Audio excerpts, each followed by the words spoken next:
Good morning, students. Welcome back to the new session of learning in this lockdown period. This is your accounts class of class 12 and we are dealing with the chapter NPO. In the last video, we had discussed about the format of fund-based accounting. Okay? And in today's video, we are going to discuss about the subscription income. In today's video, we will discuss about the format of subscription income and I will explain the terms which we are using in this. Okay, so let's begin.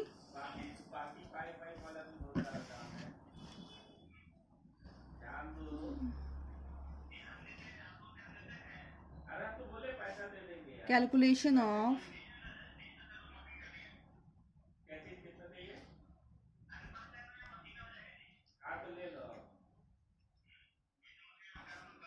Subscription income. So आज का हमारा जो topic है वो है calculation of subscription income. Okay, तो इसको हम कैसे लिखते हैं? सबसे पहले होता है total subscription received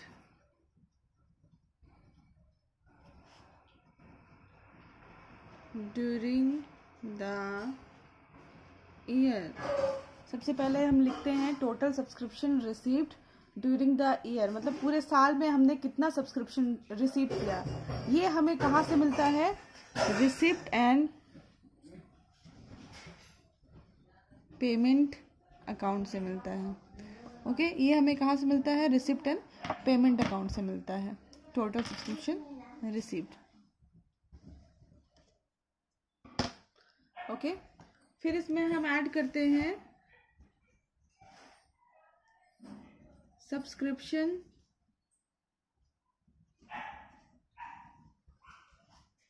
outstanding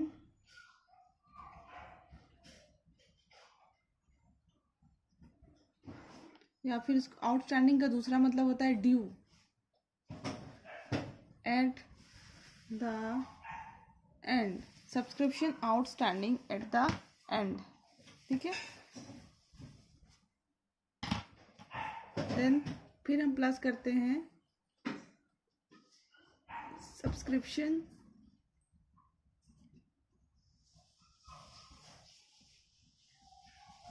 received in advance at the beginning. Subscription received in advance at the beginning. ठीक है, अब इसमें हम सब्ट्रैक्ट करते हैं सब्सक्रिप्शन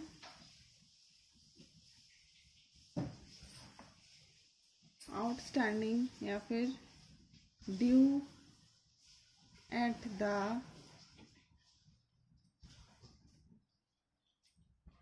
beginning. ओके, अब जो भी हम सब्ट्रैक्ट करते हैं उसको हम ब्रैकेट में लिखते हैं.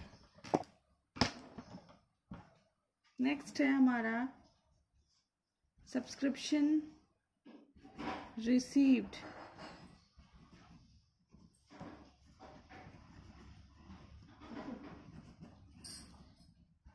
subscription received in advance at the end. Okay, ये भी सब्ट्रैक्ट करने वाला आइटम है जिसको भी हम ब्रैकेट में लिखते हैं. ओके, पहले हम आपको क्या करना है, स्टेप वाइज मेरे साथ इसको नोट डाउन करते जाना है और जो हमारे यहाँ पे टोटल आता है उसको हम बोलते हैं subscription income for the year. और ये जो अमाउंट है इसको हम कहाँ पोस्ट करते हैं? इनकम एंड एक्सपेंडिचर अकाउंट में. देखिए हमने एक अमाउंट उठाया था रिसिप्ट एंड पेमेंट अकाउंट से, उसमें इतने सारे एडजस्टमेंट्स आपके क्वेश्चंस में ही दिए रहेंगे, वो सारे एडजस्टमेंट्स लिए हम, ठीक है, सबको इंक्लूड किया हमने, और जो अमाउंट हमारा फाइनल अमाउंट आता है उसको हम कैलकुलेट करके निकालते हैं एंड उसको पोस्ट करते हैं रिसिप्ट एंड पेमेंट अकाउंट में। अब इसकी एक और फॉर्मूला है, और ओके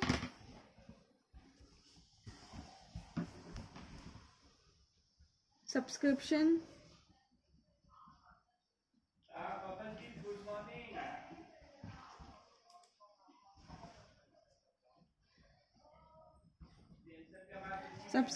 received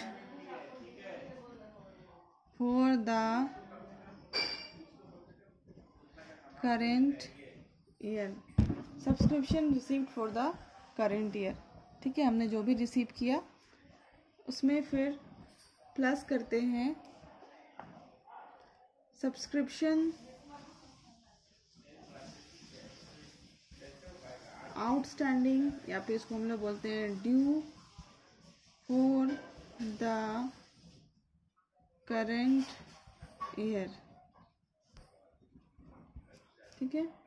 इसमें फिर हम प्लस करते हैं subscription received in advance at the beginning, ठीक है। और जो भी हमारा आता है, जो भी हमें वैल्यू मिलता है, ठीक है, उसको हम बोलते हैं subscription income for the year, and वाले को बोलते हैं subscription income for the year, और इसको हम पोस्ट करते हैं इनकम एंड एक्सपेंडिचर अकाउंट में, ओके। अब ये जो सब्सक्रिप्शन इनकम जो हमें मिलता है उसकी भी एक फॉर्मूला है, वो भी आप लिख लीजिए, ठीक है।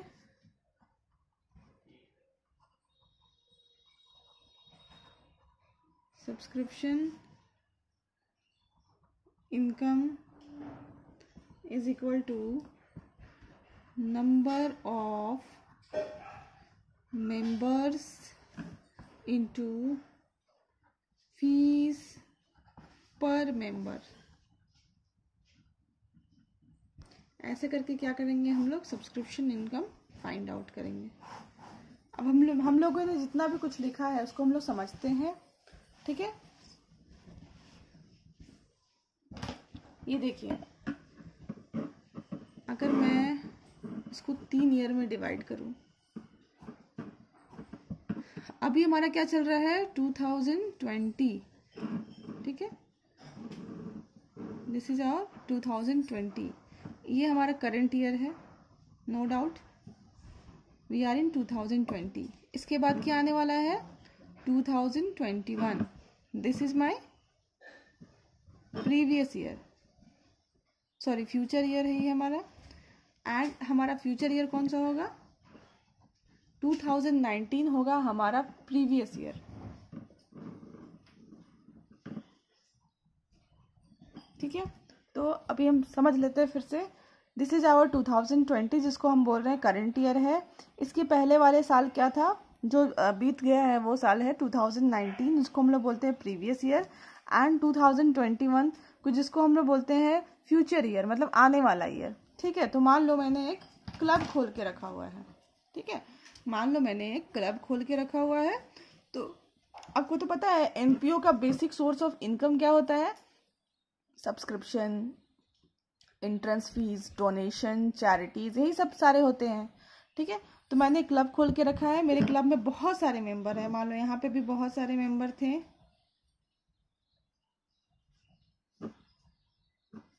यहाँ भी बहुत सारे मेंबर्स हैं,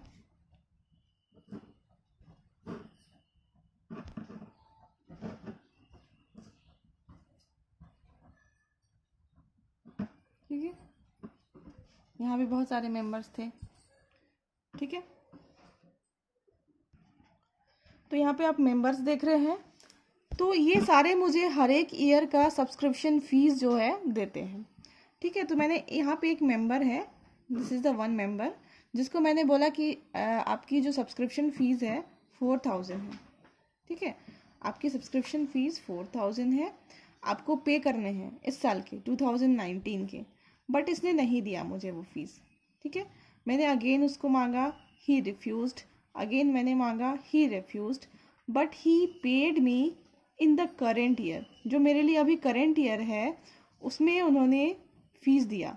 ठीक है, उन्होंने फीस दिया कितना, 4000 जो दिया, जो भी इनका ड्यू था। तो ये मेरे लिए क्या कहलाएगा, आउटस्टैंडिंग। ओके, आउटस्टैंडिंग फीस कहलाएगा, क्योंकि ये मुझे काफ़ी पहले मिल जाने थे बट अभी मिल रहा है। ठीक है, तो ये जो फीस इन्होंने मुझे 2019 की जो फीस थी वो मुझे कब मिली, 2020 में मिली। तो ये फीस मेरे लिए क्या होगा, फीस आउटस्टैंडिंग या फीस जो ड्यू था मुझे वो मिलेगा।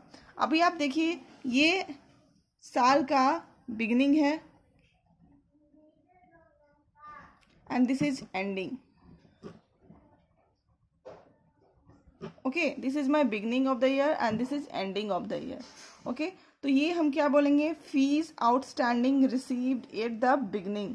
ओके, और यहाँ पे कुछ लोग ऐसे भी होते हैं, ठीक है, कुछ लोग ऐसे भी हैं जिनको फीस, ठीक है, जो क्या कर रहे हैं, इस साल का फीस मतलब 2020 की फीस इसी साल दे रहे हैं मुझे। ठीक है, इसी साल दे रहे हैं 4000। ठीक है, तो इसको हम लोग क्या बोलेंगे, फीस रिसीव्ड इन एडवांस। ठीक है, तो ये जो बंदा है जो मुझे इस साल की फीस मतलब 2020 की फीस इसी साल दे रहा है, तो उसको क्या बोलेंगे, fees received in advance at the beginning. ठीक है, और ये जो बंदा है जो इस साल का फीस भी मुझे 2020 में दे रहा है, इसको हम क्या बोलेंगे, fees outstanding received at the beginning. ठीक है, अब उसी तरह से हर साल ऐसा कुछ ना कुछ मेंबर्स होते ही हैं जो इस तरह का काम करेंगे। ठीक है, हो सकता है यहाँ पे भी कोई मेंबर होंगे, ठीक है, जो इस करेंट ईयर में फीस ना दे करके जब ये साल फीस देंगे तब जा करके देंगे। ठीक है, फीस आउटस्टैंडिंग या फिर ड्यू, इनका भी ड्यू हो सकता है 4000। I am taking the amount, same amount. Okay, ठीक है, तो इसको ही हम लोग क्या बोलेंगे, again fees outstanding at the end, क्योंकि आखिर में है, मिल रहा है मुझे। ठीक है, और इस साल में मिले तो अगेन ये बिगनिंग हो जाएगा हमारा, जब हम इस साल में होंगे तब। ठीक है, अभी तक ये भी हमें सेम वही फीस नहीं मिल रहा है। और कुछ ऐसे भी होंगे कि जो यहाँ पे हो करके इस साल की फीस, ठीक है, 2020 की फीस हमें पे कर दे। ठीक है, तो इसको हम लोग बोलेंगे फीस रिसीव्ड इन